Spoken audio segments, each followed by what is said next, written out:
আল্লাহ পাক কলম সৃষ্টি করে প্রত্যেকটা বিষয়কে লিখতে বলেছেন, কলম লিখে ফেলেছে। কালি শুকিয়ে গেছে, কলম উঠিয়ে নেওয়া হয়েছে।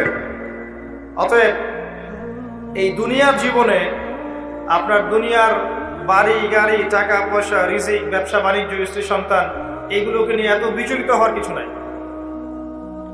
আপনার আমার তাকদিরে যা লেখা হয়েছে, এর একটা দানা আপনি বেশি খেয়ে পৃথিবী থেকে যাবেন না।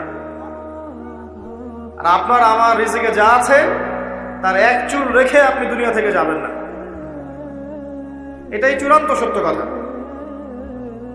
আপনি ঘুষ খান আর সুদ খান আর দুর্নীতি করেন আর মানুষের সম্পদ আত্মসাৎই করেন না কেন, যতটুকু লেখা আছে আপনার তাকদিরে এর বেশি আপনি কিচ্ছু পাবেন না।